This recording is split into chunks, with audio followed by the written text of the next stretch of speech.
لبيك اللهم لبيك لبيك لا شريك لك لبيك لبيك اللهم لبيك۔ سب سے پہلے مسئلہ ہے حج کرنے والے کے لیے یا عمرہ کرنے والے کے لیے احرام کا۔ مسلمان مرد کے لیے احرام کی دو چادریں ہیں۔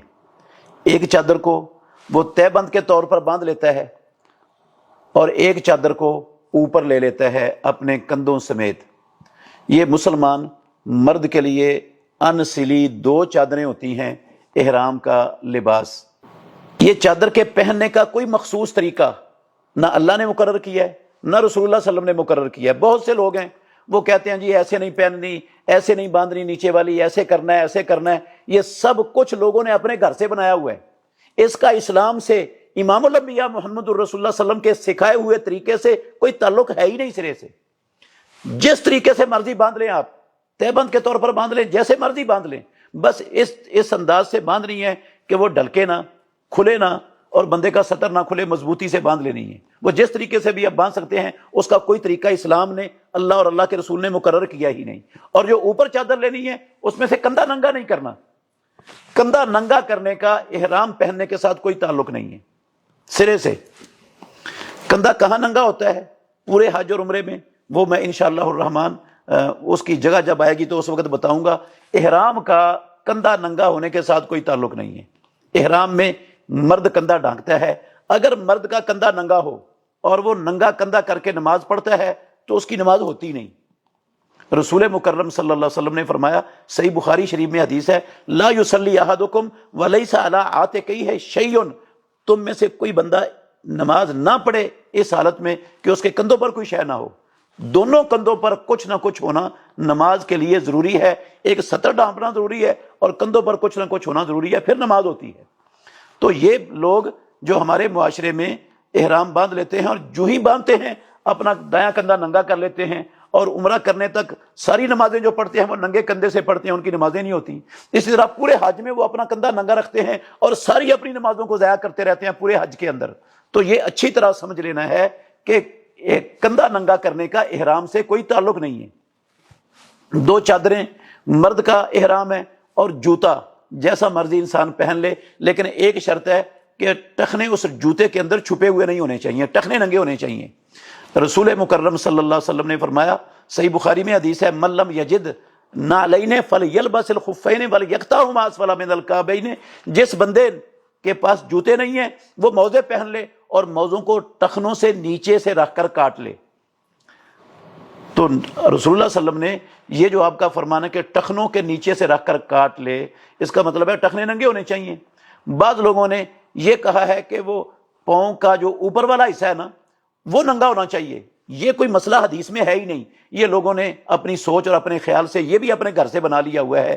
وہ ہوائی چپل یا کوئی مخصوص چپل بناتے ہیں احرام کے اندر، وہ پہننے کا حکم دیتے ہیں۔ کسی مخصوص قسم کی چپل کا احرام کے ساتھ کوئی تعلق نہیں ہے۔ ہر قسم کا جوتا، سینڈل پہنے جا سکتے ہیں، چپل پہنی جا سکتی ہے، بند جوتا پہنا جا سکتا ہے۔ صرف یہ دیکھنا ہے کہ اس کے اندر ٹخنے ننگے رہیں، ٹخنے نہ چھپے مرد کے۔ یہ ہے مسلمان مرد کا احرام۔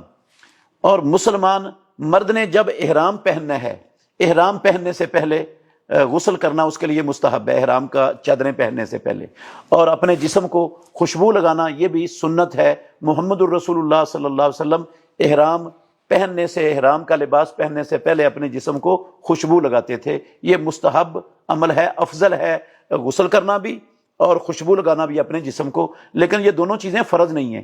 اگر بندے کے پاس غسل کرنے کا ٹائم نہیں ہے یا اس کے پاس خوشبو نہیں ہے تو وہ نہیں بھی لگاتا، تو حج میں یا عمرے میں اس کی فضیلت میں، اس کے اجر میں کوئی فرق نہیں پڑتا، کوئی خلل نہیں آتا۔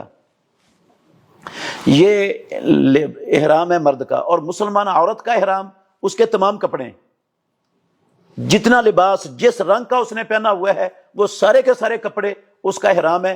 صرف دو چیزوں سے رسول مکرم صلی اللہ علیہ وسلم نے مسلمان عورت کو منع کیا ہے کہ وہ احرام کے اندر دو چیزیں استعمال نہیں کرے گی۔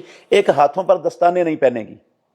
عورتیں جو پردے کے لیے دستانے پہنتی ہیں ہاتھوں کو چھپانے کے لیے، احرام کی حالت میں ہاتھوں پر دستانے نہیں پہننے، لیکن اپنے ہاتھوں کو اپنے کپڑوں کے اندر چھپا کے رکھنا ہے۔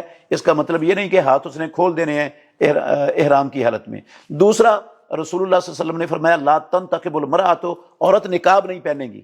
یہاں پر نا بہت سے لوگوں کو بہت بڑی غلطی لگ گئی، انہوں نے نقاب نہیں پہننے گی کا مطلب یہ سمجھ لیا کہ مسلمان عورت چہرہ کھول دے گی احرام کی حالت میں، جبکہ یہ مطلب اس حدیث کا رسول اللہ صلی اللہ علیہ وسلم کے ان الفاظ کا ہے ہی نہیں، سرے سے یہ مطلب ہی غلط ہے۔ عورت کو احرام کی حالت میں بھی اپنا چہرہ غیر محرموں سے ڈھانپنا فرض ہے، ضروری ہے، لازم ہے۔ وہ احرام کی حالت میں بھی چہرہ کھولنے کی اسے اجازت نہیں ہے۔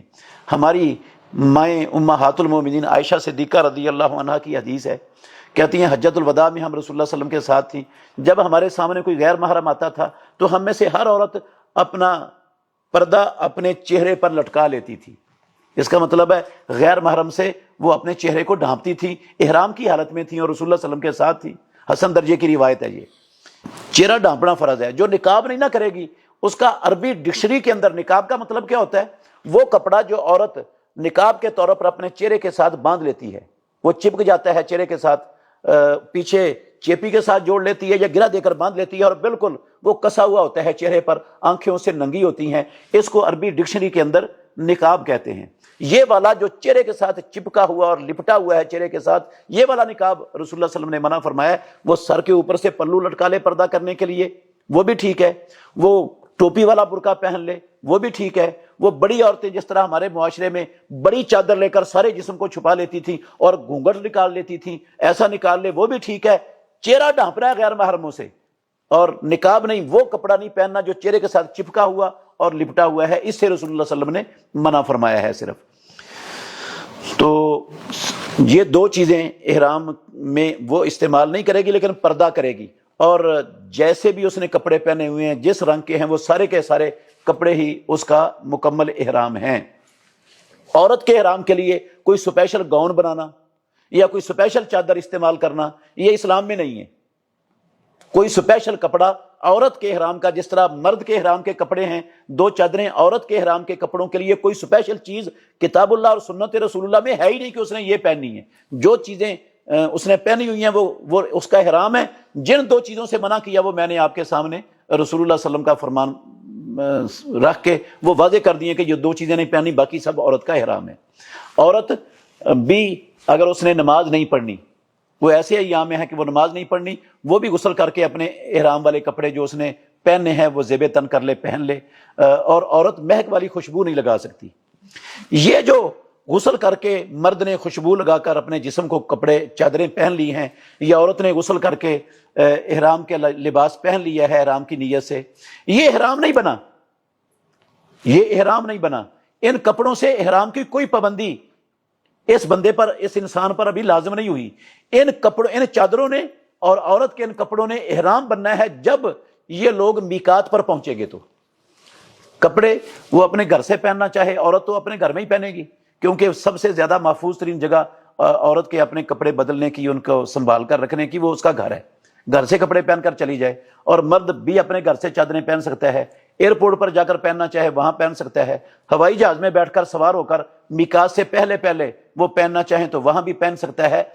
اس کے لیے کوئی مخصوص جگہ نہیں ہے، جہاں سے مرضی، جہاں سے اس کے لیے سہولت ہے نا، وہ اپنے ان کپڑوں کو زیب تن کر سکتا ہے۔ ایک بات یہ بھی ذہن میں رکھنی چاہیے، احرام پہننے کی مردوں کے لیے عورتوں کے لیے کوئی مخصوص نماز نہیں ہے، کوئی رکعتیں نہیں ہیں۔ رسول اللہ صلی اللہ علیہ وسلم نے جب احرام پہنا تو ظہر کا وقت تھا، اپنے ظہر کی نماز پڑھی ہے۔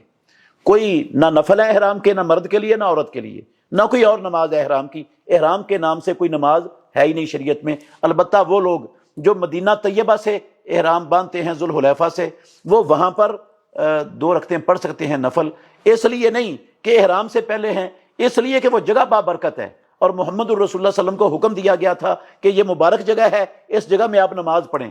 اس وجہ سے وہاں پر 2 رکعتیں مبارک جگہ ہونے کی وجہ سے پہنی جا سکتی ہیں۔ ان 2 رکعتوں کا احرام کے ساتھ کوئی تعلق اور کوئی واسطہ نہیں ہے، احرام کی کوئی نماز نہیں۔